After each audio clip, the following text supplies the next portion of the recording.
Un ladrón tan extraordinario que cada uno de sus actos podría ser el tema de una película. Algunos de sus crímenes siguen sin resolverse. Sin embargo, este hombre grababa toda su vida como si estuviera haciendo un blog, lo cual no tiene mucho sentido y es difícil de resumir. Lo mejor es que les cuente la historia completa. Gerald Daniel Blanchard nació alrededor de 1972 en Winnipeg, Canadá. Su infancia fue difícil, marcada por la pobreza y una familia problemática. Vivía con su madre. Según su madre, era un cerebrito que estudiaba mucho. Su primer crimen fue robar la leche que los vecinos dejaban en sus puertas cuando no tenían en casa debido a la pobreza. Cuando su familia se dio cuenta de que no podían vivir allí, se mudaron a los Estados Unidos. Gerald era un niño peculiar, una cualidad que mantendría al crecer. No era descarado, desvergonzado ni tonto. Tenía un tipo de personalidad que no encajaba con su apariencia. Era flaco, bajo y usaba gafas, por lo que no llamaba la atención. Sin embargo, en cualquier entorno, a pesar de su apariencia, él era el líder. Era el tipo de chico que las madres dirían, no te juntes con ese niño. A pesar de su apariencia, en la escuela secundaria, comenzó a robar productos de tiendas y a ganar dinero devolviéndolos a las mismas tiendas. No piensen en pequeñas cantidades. Se asociaba con los empleados de las tiendas para aumentar las cifras a miles, incluso decenas de miles de dólares. Sin exagerar, grababa todo esto con cámaras que robaba de las propias tiendas. Era tan interesante que a nadie le importaba su apariencia. A veces hacía que alguien sostuviera la cámara para grabarlo mientras salía de la tienda con el producto robado. Estas no eran sumas pequeñas. Hacía esto como un trabajo de tiempo completo y ganaba una cantidad ridícula de dinero. A los 16 años, ya había acumulado $100,000. Demostró ser un hijo devoto, ya que con este dinero de 3 cifras, contrató a un abogado, porque aún no era mayor de edad, y le compró una casa a su madre. Por supuesto, su cámara de blog estaba con él, y no se olvidó de hacer un vídeo del tour de la casa. Su método era increíble. Iba a tiendas como Radio Shack, robaba cajas enteras de productos, las escondía en el bolsillo de su chaqueta y las sacaba de la tienda. Luego, preparaba recibos increíblemente realistas como si hubiera comprado los artículos él mismo y los devolvía para obtener un reembolso. Según el testimonio de uno de sus amigos, a veces realizaba transacciones de hasta $20,000 o $30,000 en un solo día, a pesar de tener solo 15 o 16 años. Esto era solo un avance de lo que vendría en el futuro. Crean o no, cuando cumplió 30 años, continuó llevando una cámara consigo y grabándolo todo.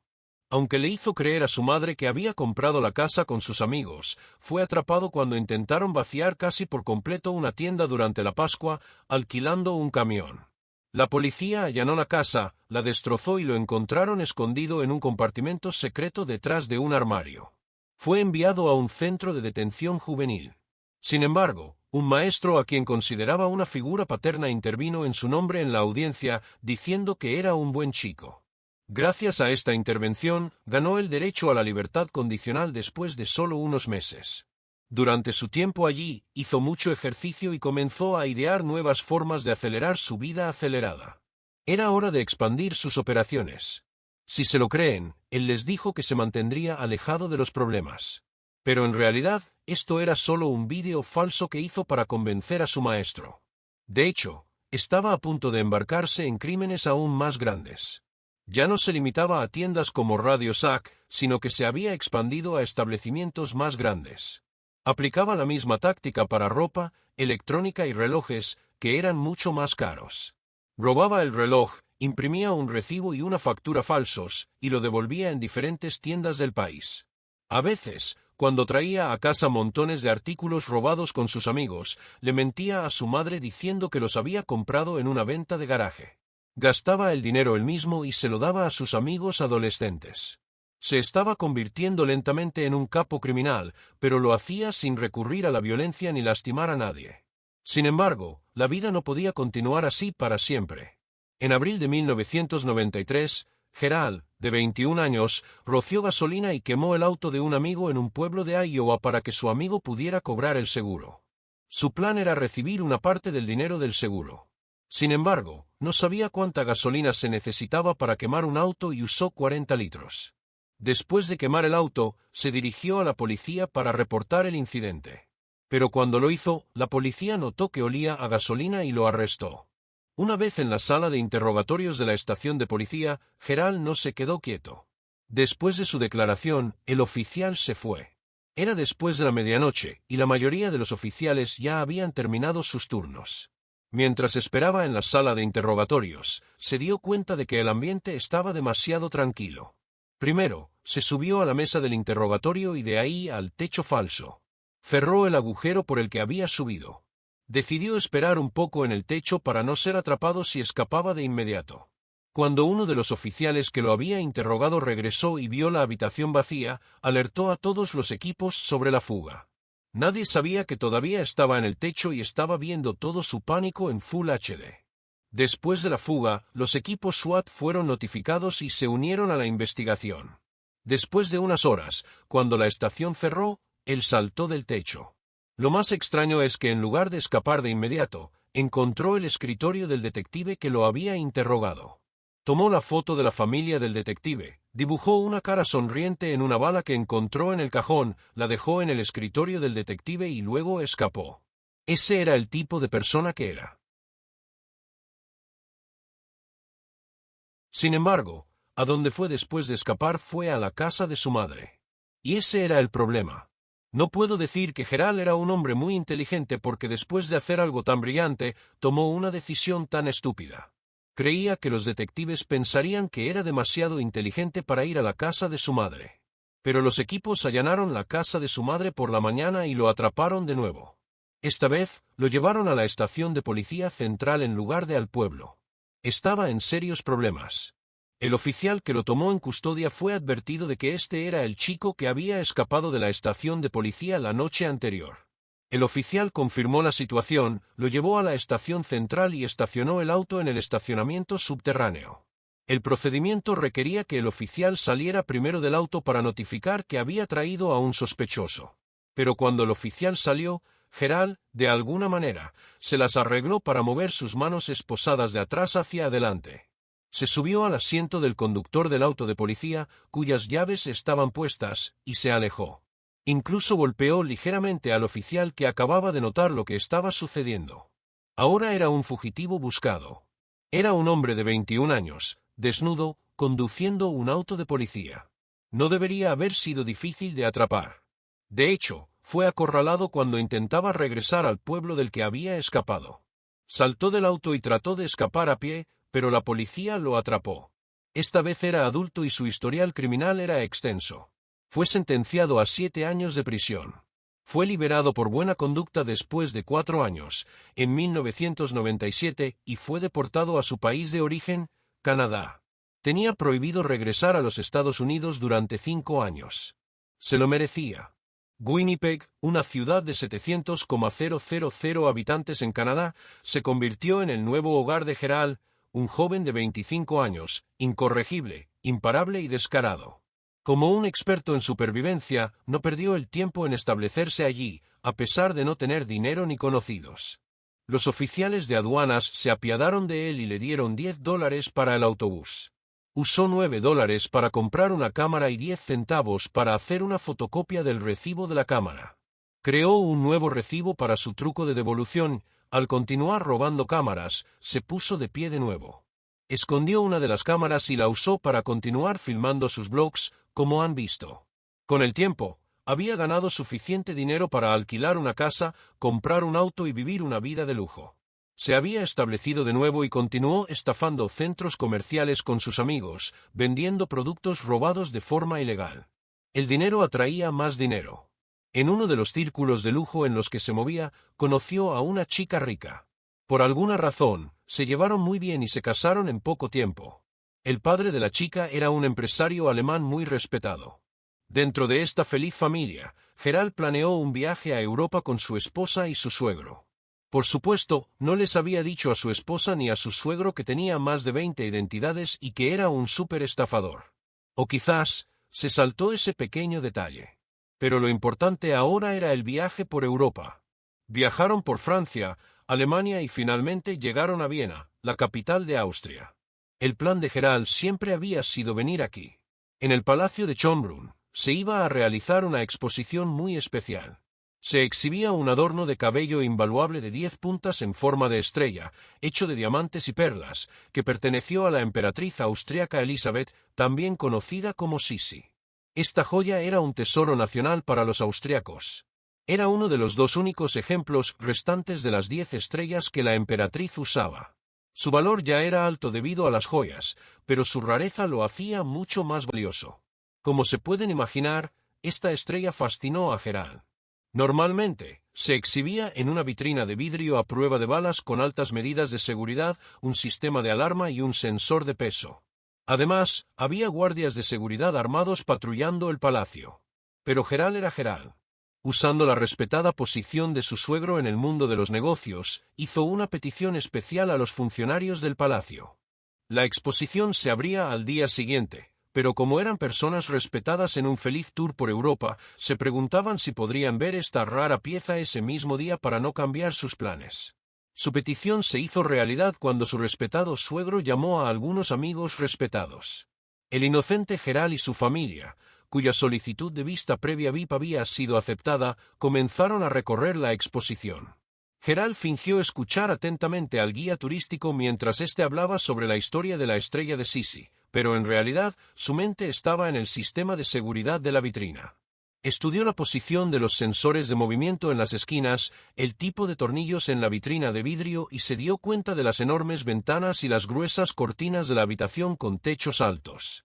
Cuando el guía pasó a la siguiente habitación, Gerald, como siempre, sacó su cámara de blog y rápidamente comenzó a grabar la habitación donde se exhibía la estrella.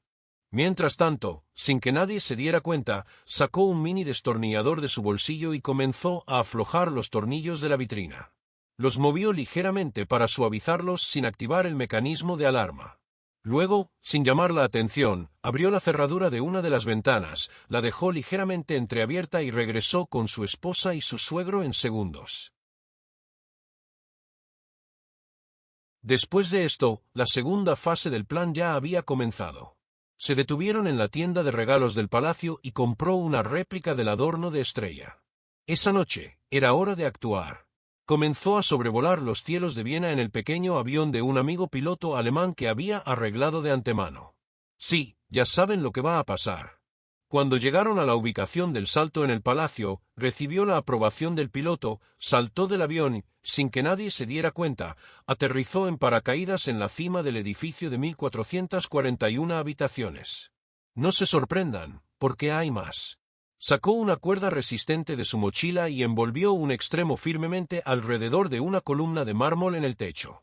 Ahora estaba listo para colarse por la ventana que había dejado abierta durante el día. Solo había unos pocos guardias de seguridad en el vasto palacio, pero estaban en otras salas del edificio. Entró por la ventana y caminó lentamente hacia la sala de exposiciones. Había tenido en cuenta los sensores de movimiento, sabiendo que si se movía lo suficientemente lento, la alarma no se activaría. Cuando llegó a la vitrina, los tornillos que había aflojado durante el día todavía estaban en su lugar.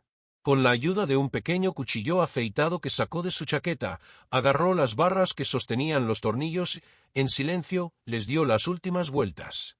Logró levantar la caja de vidrio sin que la alarma se activara.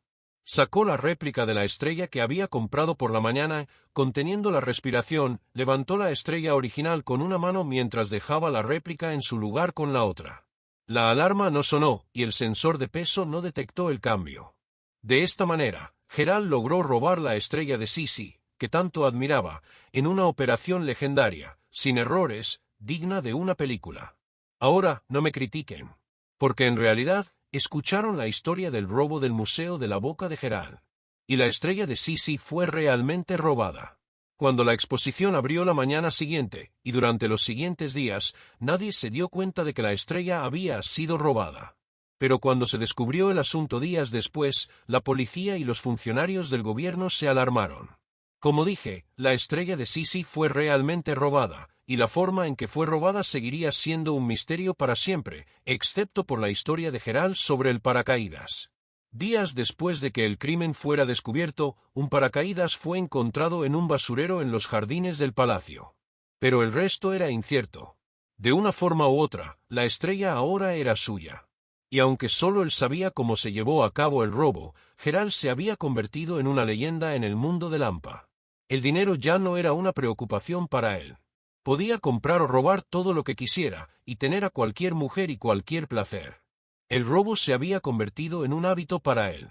Por ejemplo, después de un golpe de $100 millones, podía ir a un supermercado y robar un chocolate. Para él, era una cuestión de placer.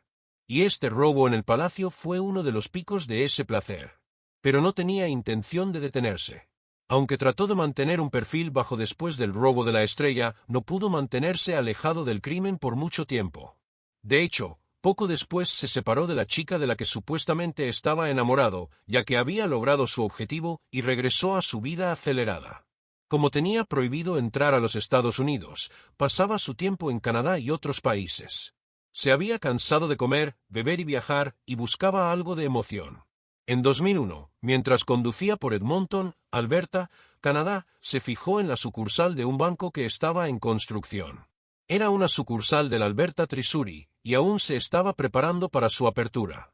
Para él, un banco en construcción significaba un banco sin todas las medidas de seguridad. Así que alquiló una habitación en el edificio de enfrente y comenzó sus pacientes preparativos. Durante semanas, Gerald entraba y salía del sitio de construcción. A veces, se ponía un overol de trabajo y entraba al sitio con documentos durante el día. Otras veces, se colaba por las ventanas traseras en la oscuridad de la noche.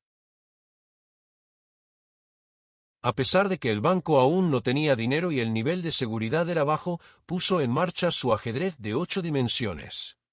Durante la fase de construcción, secretamente desarmó las cerraduras de la sala de cajeros automáticos y de los propios cajeros. Anotó sus números de modelo, encontró los mismos en otro lugar y comenzó a trabajar en las cerraduras en su casa. Como había estado en el sitio de construcción, también tenía los planos del banco. Así, pudo estudiar todos los detalles, como qué cables iban a dónde, qué áreas cubrían las cámaras de seguridad, cuánto tiempo le tomaría explotar un cajero automático y pasar al siguiente, cuánto tiempo le tomaba entrar y salir, y qué tan lejos estaba la estación de policía. Colocó pequeños dispositivos de escucha en la sala de cajeros automáticos. También instaló receptores que le permitían acceder a los cables y monitorear los datos de forma remota. Robó o compró una cámara de bebé de un supermercado, la colocó de manera que pudiera ver los cajeros automáticos y creó un sistema que le proporcionaba una transmisión en vivo 24/7. Ahora tenía información detallada sobre quién entraba y salía, el nivel de seguridad, la cantidad de dinero en los cajeros automáticos y lo que sucedería la noche anterior a la apertura. Después de meses de paciente preparación, todo estaba listo. El día antes de la apertura, la compañía de seguridad llenó los cajeros automáticos con dinero. Curiosamente, según las declaraciones de la policía, no había guardias de seguridad en el banco esa noche. Gerald comenzó su robo, para el cual se había estado preparando durante semanas. Se subió al techo del banco, quitó la rejilla de ventilación que había aflojado previamente y se coló dentro. Ya había manipulado los cables de seguridad de los sensores del banco. Había estado trabajando en las cerraduras de la puerta de la sala de cajeros automáticos y en los propios cajeros durante meses. En cuestión de minutos, explotó los cajeros automáticos llenos de dinero, robó más de $500,000 en efectivo y se llevó las copias de las grabaciones de las cámaras de seguridad. La escena que encontraron los policías cuando llegaron después de que sonaron las alarmas era muy normal.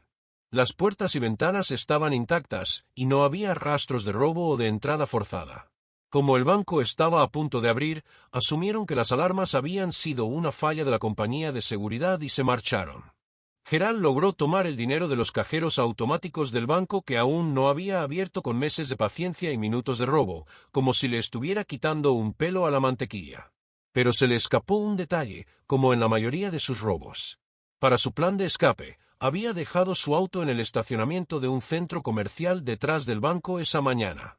Sin que él lo supiera, el guardia de seguridad del centro comercial de turno nocturno era responsable de registrar las placas de los vehículos que se quedaban en el estacionamiento durante la noche.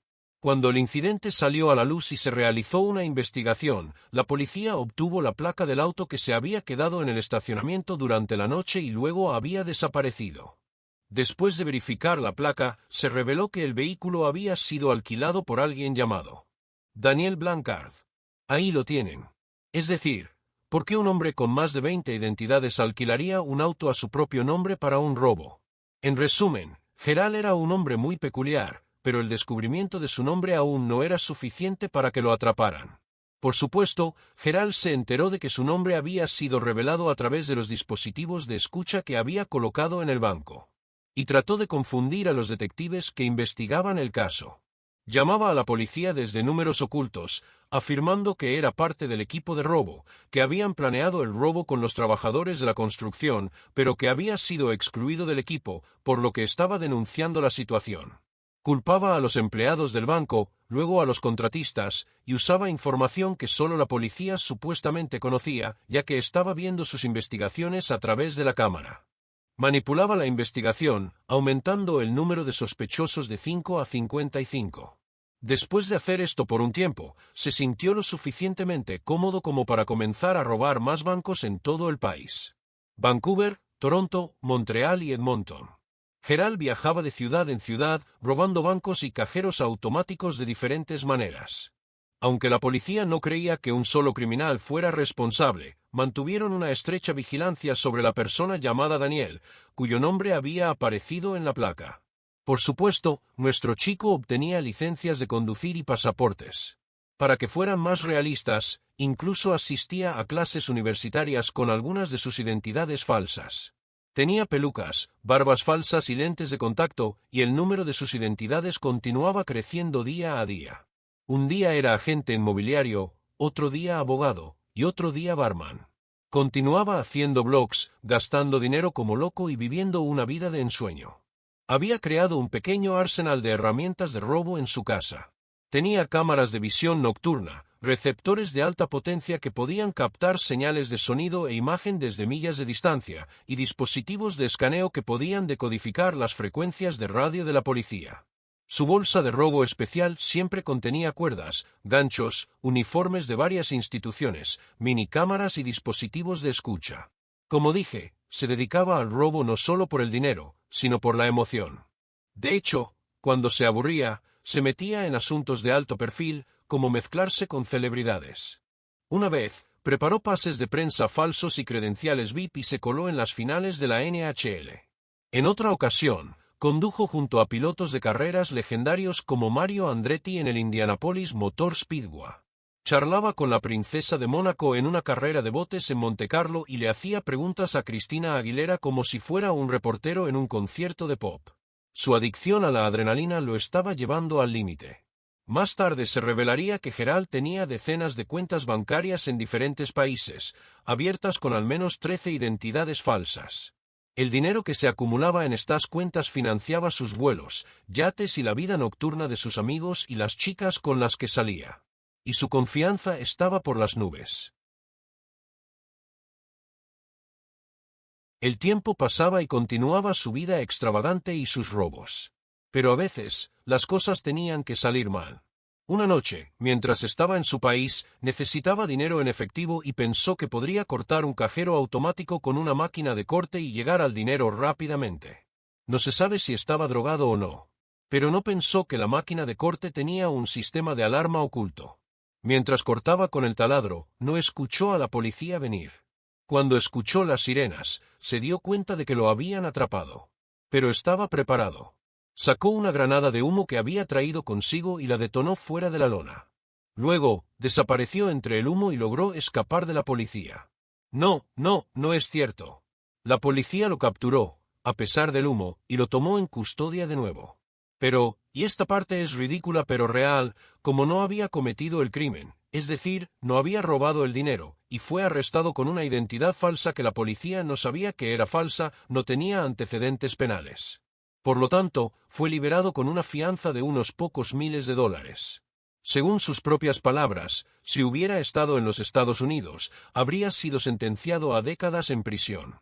Pero bajo la ley canadiense, un factor importante era si el criminal había usado violencia, y como vieron, nuestro chico no era violento.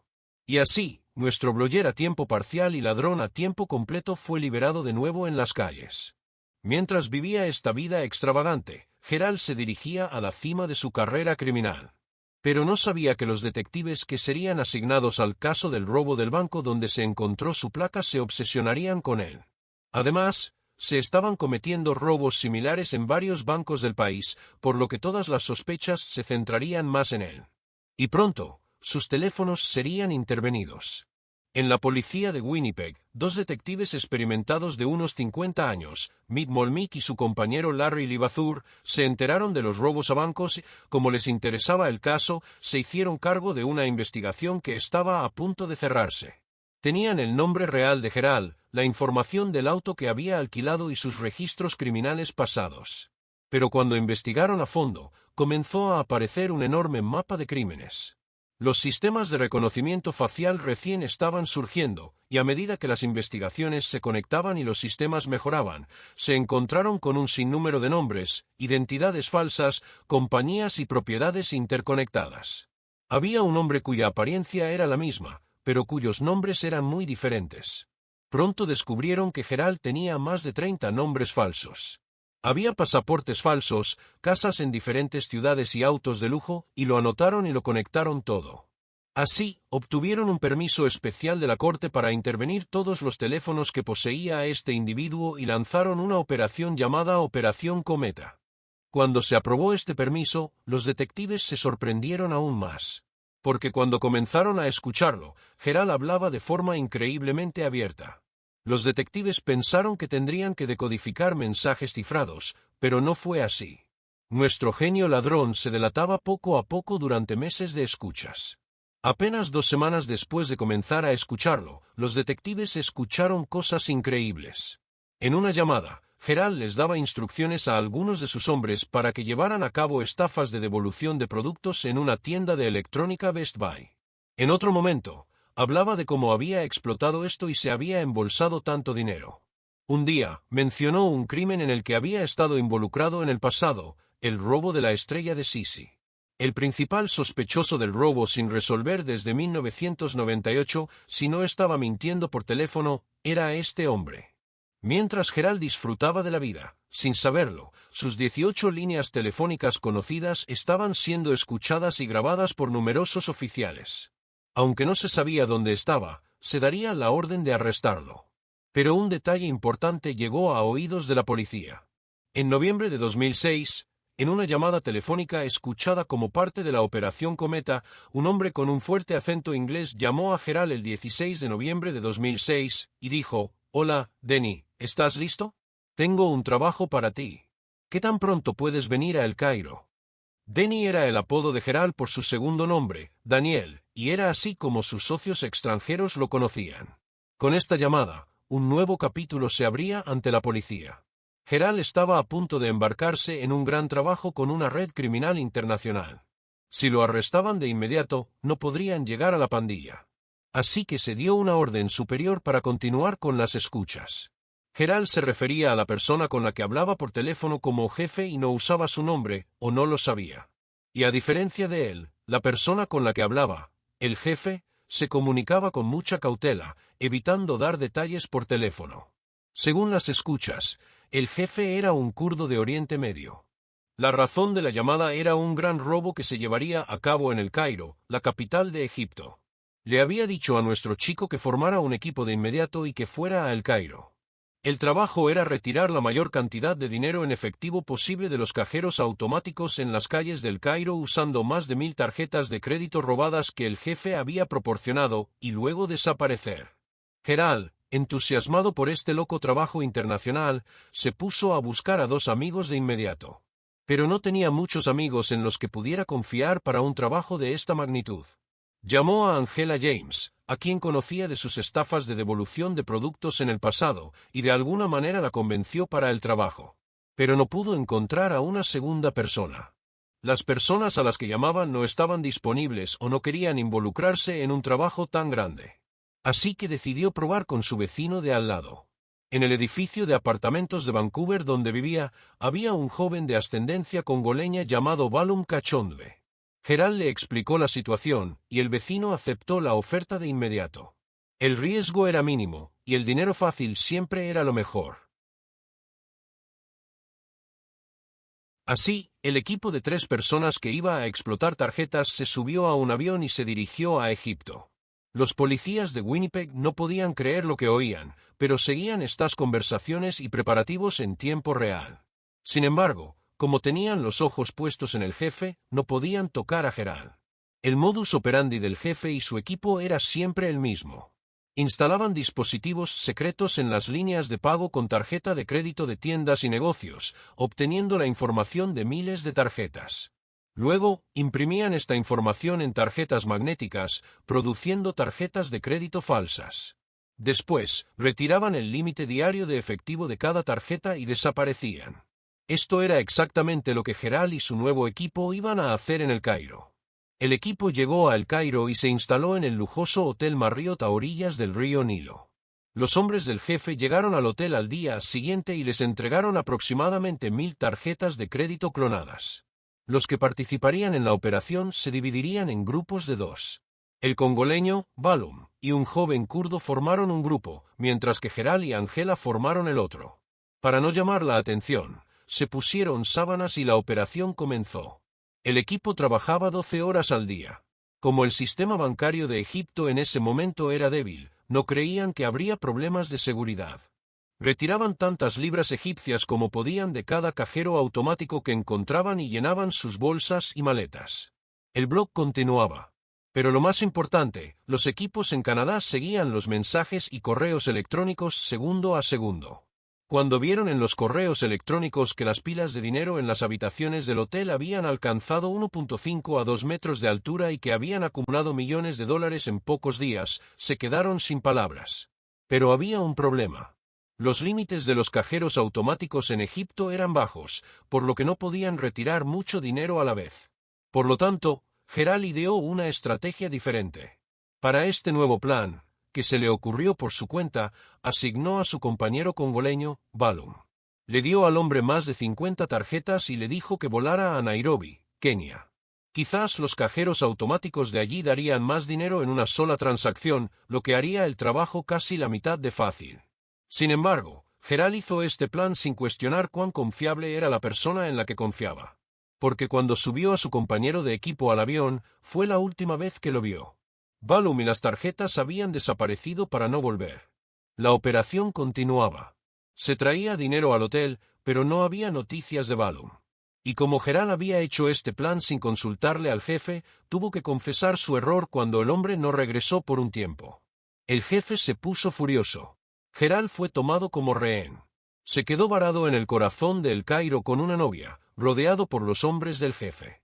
Con este incidente, el plan fue cancelado. Después de días en el caluroso El Cairo, no se sabe cómo, pero según las grabaciones telefónicas, Gerald debió de haber convencido a su jefe dándole su parte del dinero, ya que de alguna manera, él y la chica lograron regresar a Canadá. Pero ahora le debía al jefe, y esta deuda le costaría muy caro. Gerald regresó a casa en Vancouver a través de Londres en diciembre de 2006. Como no había recibido su parte del último trabajo, planeó uno nuevo tan pronto como pisó suelo canadiense. Después de meses de escaneo, su objetivo eran, de nuevo, los bancos. El nuevo objetivo era una sucursal del Bank of Nova Scotia que estaba a punto de abrir en la ciudad de Kitimat, 100 kilómetros al este de Vancouver. Según sus cálculos, si el plan funcionaba correctamente, podría robar casi $1 millón. Mientras tanto, los detectives, trabajando casi 24 horas al día, comenzaron a intensificar sus esfuerzos después de su regreso a casa. Se enteraron de que el equipo del jefe aterrizaría en el aeropuerto de Montreal al día siguiente para otro trabajo. Pero los detectives cometieron un error aquí. Pensaron que si atrapaban a los hombres del jefe, podrían interrogarlos y averiguar el paradero del jefe. Sin embargo, el equipo no habló y los oficiales solo pudieron deportarlos. Este error hizo que el jefe se enterara de que algo estaba pasando. Una noche, mientras Gerald estaba explorando el nuevo banco para su robo, su teléfono sonó. Era el jefe. Ferozmente, le preguntó a Gerald cómo habían atrapado a sus hombres.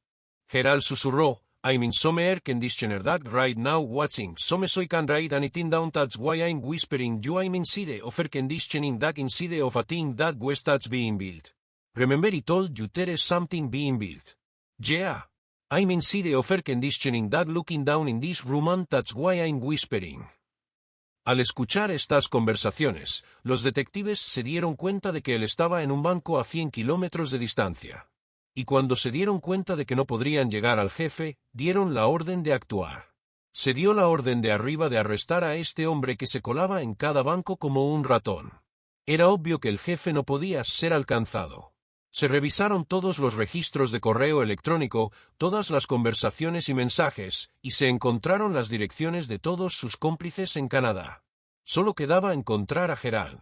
Cuando escanearon señales alrededor de la nueva sucursal bancaria, también se detectó la ubicación de su casa. En la madrugada del 23 de enero de 2007, un equipo SWAT de 12 personas en Vancouver actuó. La operación se llevó a cabo simultáneamente. Tanto Gerald como las más de 10 personas en suelo canadiense que habían estado involucradas en crímenes con él fueron arrestadas en redadas simultáneas. Las pruebas incautadas por la policía eran como un cofre del tesoro. Cuando se registraron las casas y los almacenes de Gerald, se recogieron 10 paletas llenas de material. Esto incluía más de 60,000 documentos, identidades falsas, pasaportes, documentos bancarios, grandes sumas de dinero en diferentes monedas, granadas de humo, varias armas, más de 300 dispositivos electrónicos, máquinas para clonar tarjetas, lectores de tarjetas y una amplia variedad de cámaras secretas y dispositivos de escucha. En su lujoso apartamento de Vancouver, encontraron una habitación secreta. Esta habitación, escondida detrás de un panel de pared, tenía equipos de robo ordenadamente dispuestos en estantes. Además, se había hecho una lista y se habían archivado todos los documentos de las identidades falsas que Gerald había usado. Era como un museo del crimen. Al principio, Gerald fue llevado a juicio por 41 cargos separados. Robo, falsificación, fraude, posesión de herramientas de falsificación. La lista era muy larga. Esta vez, las circunstancias eran diferentes. La policía lo había capturado todo. Incluso tenían 120 vídeos y casetes de audio de los blogs que Gerald había filmado. Así que sabía que incluso si escapaba, no podría esconderse y sería atrapado. Y tal vez por primera vez, sintió que, ya era suficiente, estoy cansado. Por eso, no intentó escapar en absoluto. Su cómplice Angela había cantado como un canario, y parecía que él también se había dado cuenta de que era hora de hablar. La pena de prisión calculada, incluso con las leyes laxas de Canadá, era de aproximadamente 168 años. Gerald había tocado fondo. Pero este genio loco tenía unas bajo la manga. Les propuso un trato a los detectives. Si les digo cómo hice todo lo que hice, les hablo de todas las lagunas de seguridad, devuelvo todo el dinero que robé de los bancos, lo que es más importante, les doy la estrella de Sisi. ¿Cuántos años de prisión tendré? Cuando los detectives escucharon que no había cometido crímenes violentos, que revelaría todos sus métodos para que otros no pudieran repetirlos.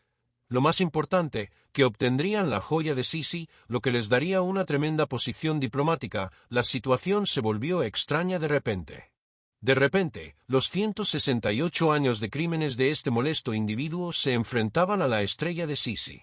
Se corrió la voz en todos los medios de comunicación del mundo de que los detectives de un pequeño pueblo canadiense encontrarían esta joya de valor incalculable. Y esto fue una tremenda oportunidad para su ego y sus carreras. Y así, comenzó un largo proceso de confesión. Según Gerald, él realmente había robado la joya saltando en paracaídas. También les contó cómo se había metido en docenas de bancos y dijo que había escondido la joya en el sótano de su abuela.